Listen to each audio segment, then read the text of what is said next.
제가 읽어드리겠습니다. 여호와 우리 주여, 주의 이름이 온 땅에 어찌 그리 아름다운지요.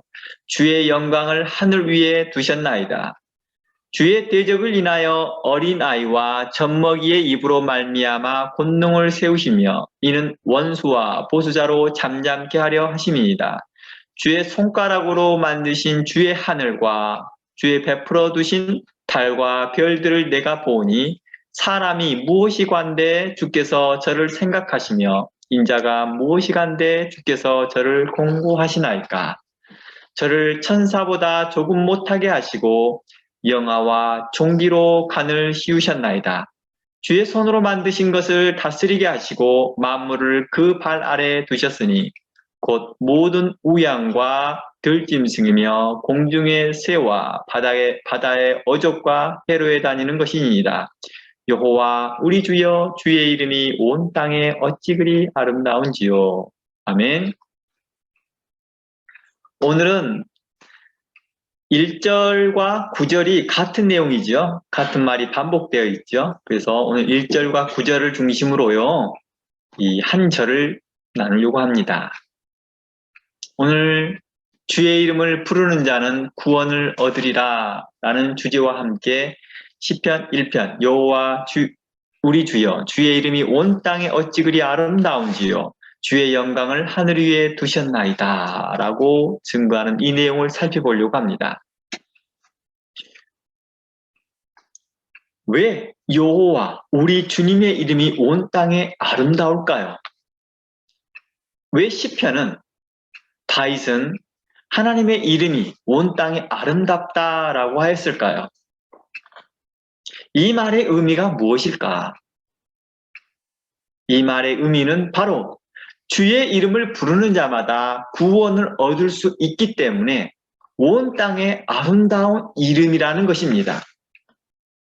누구든지 여호와의 이름을 부르는 자마다, 누구든지 하나님을 부르는 자마다 구원을 얻기 때문에 온 땅에 기쁨이 되는 것입니다. 이곳에서 온 땅이라고 하는 것은 사람들이 사는 곳을 말하겠죠. 사람들을 이야기합니다. 예수 그리스도의 나심에 대해서 성경은 이렇게 말합니다. 온 땅에 기쁜 소식이다. 여기서 기쁜 소식이라는 것을 우리가 표현하기를 복음이라고 하죠. 복음, 복된 소식이다. 기쁨의 소식이다. 라고 해서 복음이라고 합니다. 그러니까 예수 그리스도의 나심, 그 자체를 우리는 복음이라고 그래요. 복음. 왜 복음이냐? 예수 그리스도의 나심으로 인하여서 이제 누구든지 주의 이름, 예수 그리스도의 이름을 부르는 자마다 구원을 얻게 하셨기 때문입니다. 그러기에 모든 사람에게 유익이요, 모든 사람에게 생명을 주시는 이름이기에 모든 사람에게 환영을 받고 모든 사람이 기뻐하기 때문에 모든 사람에게 온 땅에 아름다운 이름이다 라고 말한 것입니다. 시편의 기자가 이렇게 설명하고자 했던 의미는 우리에게 많은 것들을 전달하고 있습니다. 하나님의 이름이 내게 아름다운가? 우리는 이러한 고백들을 다윗처럼 믿음으로 고백하고 살아가는가? 우리 한번 생각해보는 좋은 시간 가졌으면 좋겠습니다. 하나님의 이름을 부르는 것, 내가 생명을 얻는 거라는 것입니다. 로마서 10장 한번 가보겠습니다. 로마서 10장 11절 말씀에 이렇게 말합니다. 성경에 이르되 누구든지 그를 믿는 자는 부끄러움을 당하지 않을 것이다 라고 말합니다. 예수 그리스도의 이름을 부르는 자, 예수 그리스도의 이름을 믿는 자, 그들에게 하나님께서는 영광으로 채워주실 것이라 말하고 있습니다. 부끄러움이 아니라 하나님의 거룩함으로, 하나님의 거룩한 영광으로 채워줄 것을 말씀하고 있습니다.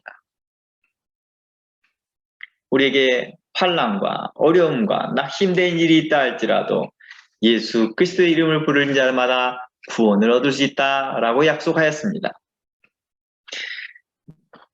바로 이곳에서 12절에서 참 중요한 말을 하고 있습니다. 누구든지 그를 믿는 자라고 할 때 그 누구든지는 이제 제한되지 아니하는 사람, 곧 온 땅에 있는 모든 백성을 이야기하고 있었습니다. 유대인이나 헬라인이나 차별이 없다라고 하였습니다. 과거 이것 누구든지에는 이스라엘 백성들 중에서의 누구든지였습니다. 그러나 이제는 온 땅에 있는 모든 백성들 중에 누구든지 주의 이름을 부르는 자는 부끄러움을 당하지 않는다라고 말하고 있습니다. 유대인이나 헬라인이나 차별이 없다. 주께서 모든 사람의 주가 되셨다라고 말합니다. 누구든지 예수 그리스도 이름을 부르는 자마다 그 예수님께서 우리의 주님이 되어지고 우리의 구원자가 되시며 우리의 생명이 되신다라고 말하고 있습니다. 그러므로 그의 이름을 부르는 자마다 그의 삶이 부욕해 될 것이다 말합니다. 내 삶이 궁핍하고 내 삶이 어렵고 내 삶이 팍팍하고 내 삶이 고단하다 할지라도 주의 이름을 부르는 자는 그 마음에 생명의 샘이 솟아오르고 기쁨이 있다라고 말합니다. 자신감이 생기고 그 마음에 힘이 생기고 그 마음에 용기가 생기더라는 것입니다. 저는 예수를 믿는데도 항상 자존감이 낮아요.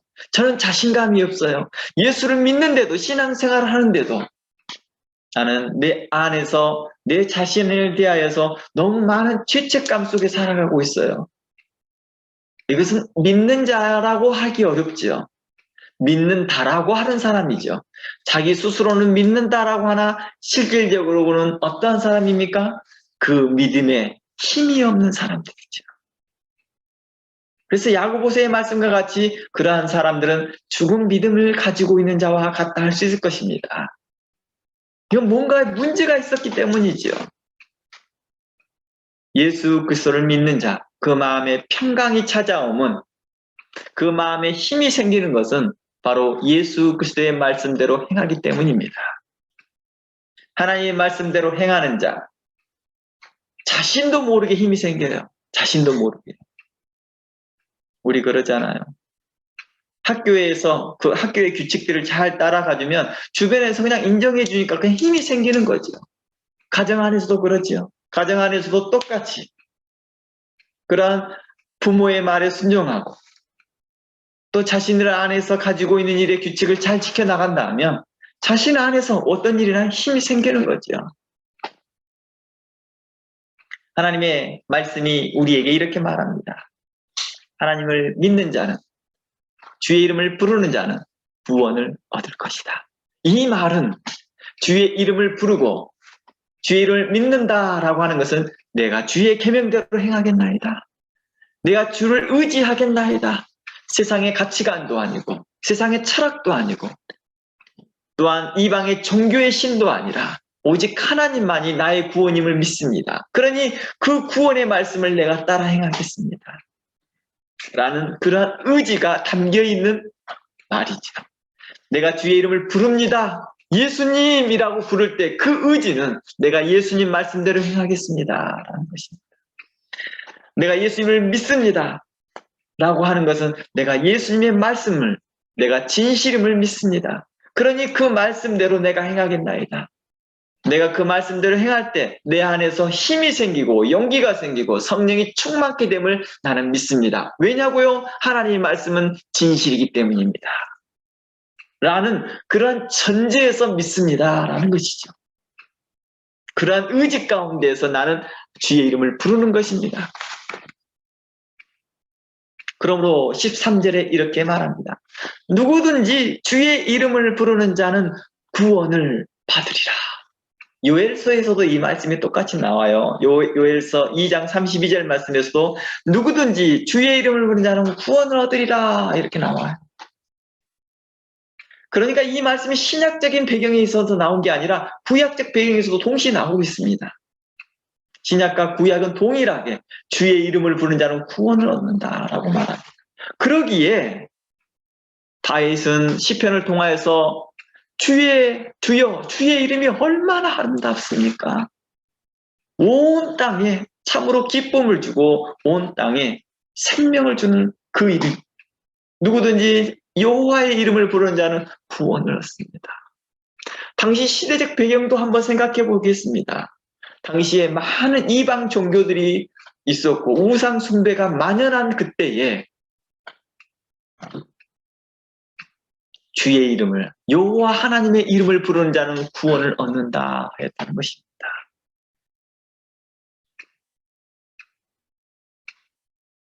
바알을 부르는 자들도 있었고 아세라를 부르는 자들도 있고 레판의 별을 부르는 자들도 있었고 다른 많은 신들을 부르는 자들이 있었으나 그들에게 있어서 평강이 찾아오고 그들에게 서 부요를 얻는다고 하나 오직 여호와의 이름을 부르는 자만이 참된 구원이 있음을 다윗은 말하고 있었던 것입니다. 그러니 온 세상에 미칠 기쁨이다. 그러니 그 하나님을 찬양하고 그 하나님께 나오라라고 했던 것입니다. 누구든지 사람을 차별하지 아니하신 그 하나님께서 우리에게 말합니다. 우리에게 그 길을 열어주셨습니다. 예수 그리스도를 믿는 자마다 구원을 얻을 것이며 그 마음에 평강을 찾아올 것이며 그 마음에 새 힘을 얻을 것이며 또 예수 그리스도로 말미암아서 모든 어려운 환난을 이겨나갈 것이다 라고 약속하였습니다. 그러니 우리의 믿음을 굳게 하십시오. 우리의 믿음이 진리 안에 거하며 우리의 믿음이 진리의 말씀을 따라 행할 수 있는 그 용기와 담대함을 갖기를 원합니다. 사도행전에 이러한 말씀이 있습니다. 사도행전 10장에서 베드로가 백부장 고넬료의 집에 방문하였을 때 성령이 임하기 시작합니다. 베드로가 고넬료의 집에 가서 하나님의 말씀이 선포될 때 고넬료가 초청하였던 자신의 친척들, 주변 사람들과 함께 그 말씀을 들을 때 성령이 그들에게 임합니다. 이 성령의 역사가 오순절 때 자신들에게 임하였던 성령과 동일한 성령이었습니다. 그리고 그들에게 일어나는 모든 해프닝이, 일어난 일들이 오순절에 자신들이 경험하였던 일과 똑같이 일어나는 걸 보면서 참으로 하나님께 감사합니다. 그러면서 이렇게 말합니다. 34, 35절 말씀에 내가 참으로 하나님은 사람을 외모로 취하지 아니하시고 각 나라 중 하나님을 경외하며 의를 행하는 사람, 그러한 사람을 하나님께서 받으신 줄을 깨달았다라고 말합니다. 베드로는 오순절을 경험하고도 현재까지는 주의 이름을 부르는 자는 구원을 얻으리라.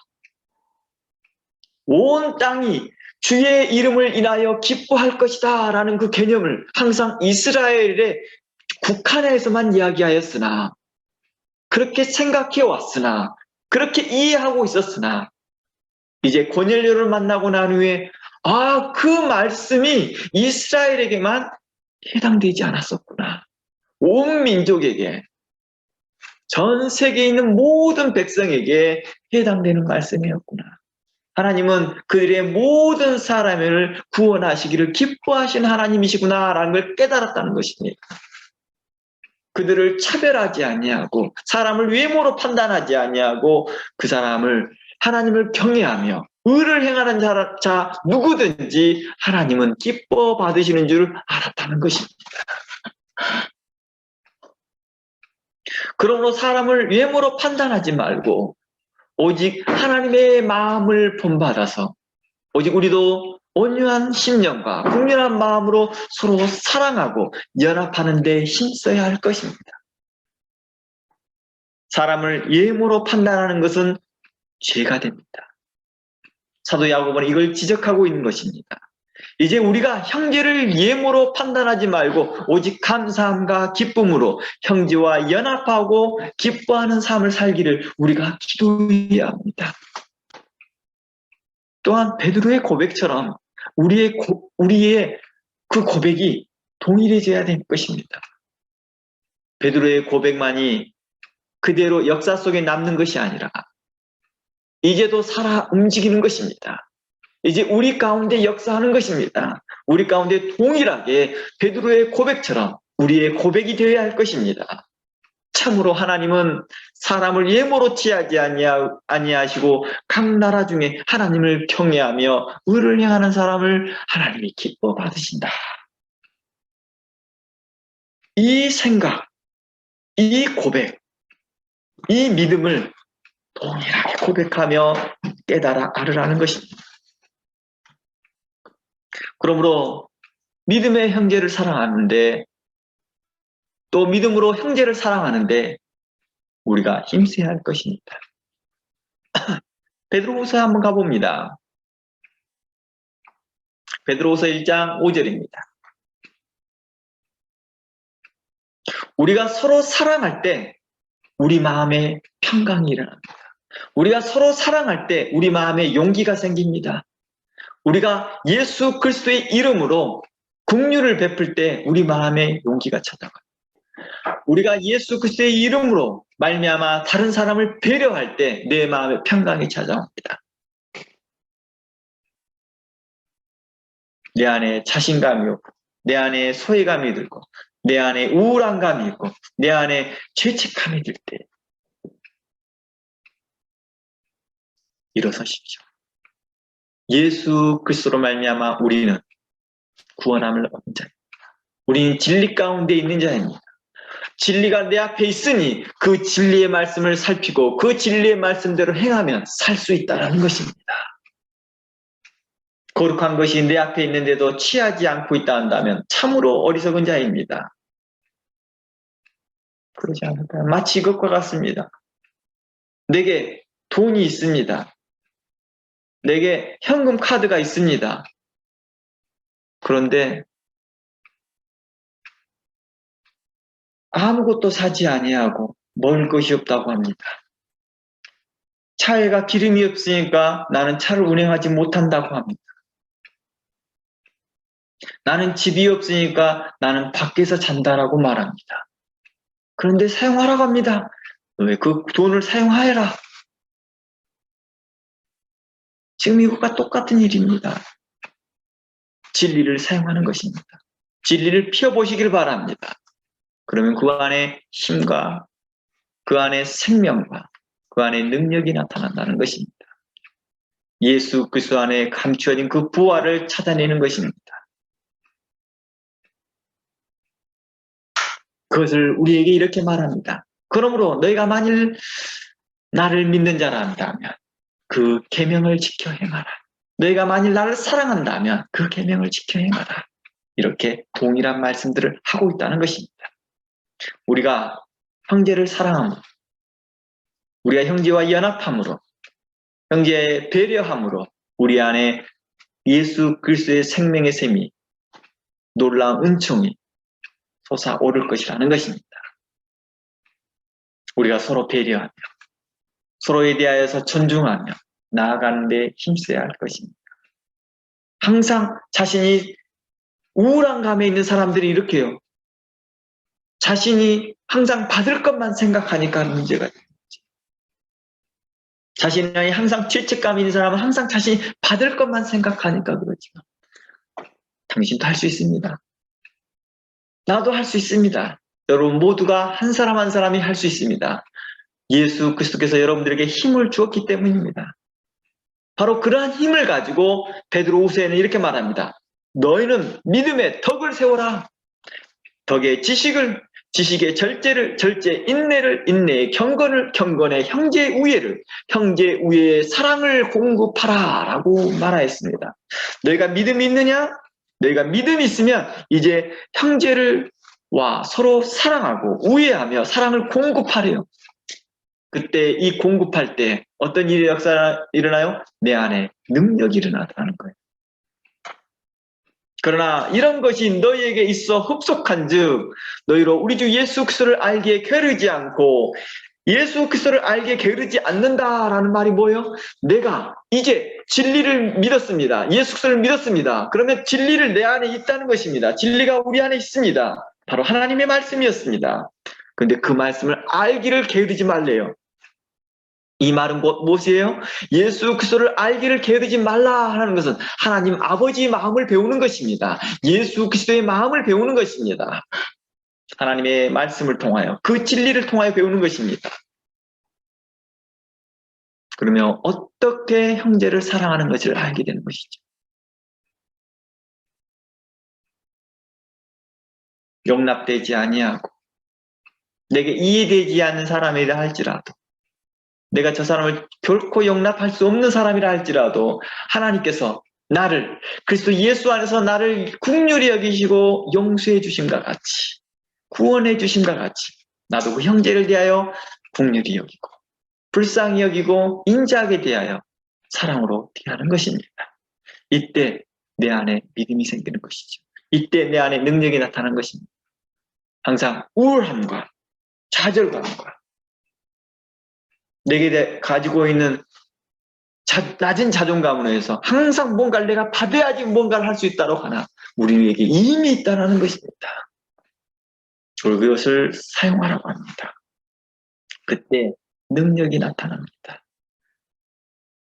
우리 집에도 보면 아주 작은 어린아이가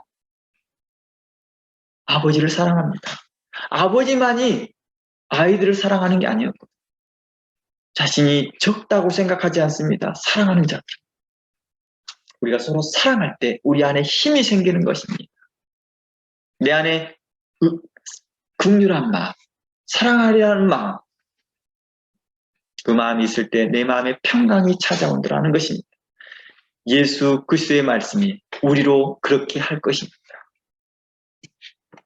그러나 만일 이런 것이 없는 자들, 내 안에 사랑이 없고 내가 형제에 대하여서 긍휼한 마음이 없고 내가 형제에 대하여 존중감도 없고 배려심도 없다 한다면 이는 믿는다고 하나 소경이라 라고 말하고 있습니다. 보지 못하는 자라는 것입니다. 이 말을 다른 말로 말한다면 믿음, 죽은 믿음이라 말할 수 있는 거겠죠. 그러므로 형제들아 더욱 힘써 너희 부르심과 택하심을 굳게 하라. 너희가 이것을 행하연즉 언제든지 실족하지 않을 거예요. 우리가 이런 것을 행한다는 건 뭡니까? 믿음의 덕의 지식을 지식의 절제를 절제, 인내를 인내의 경건의 형제의 우애의 사랑을 공급하는 것이 있다 한다면 이런 것들을 행하고 있다 한다면 언제든지 실족하지 않는다는 것입니다. 그러므로 그리스도 예수 안에서 하나님을 사랑합니다. 예수 그리스도를 사랑합니다. 하나님의 말씀, 진리를 사랑하는 여러분 모두가 되기를 원합니다. 누구든지 주의 이름을 부른 자는 구원을 얻으리라는 그 말씀이 우리에게 참 기쁨이 되며 참 놀라운 사실이 되며 참 놀라운 은혜가 되는 그 이름이 우리 안에 있습니다. 우리는 그 이름을 부르며 찬양하며 경배하며 나아가고 있습니다. 이 시간 우리도 그 하나님께 다시 한번 감사하며 나아가기를 원합니다. 함께 기도합니다.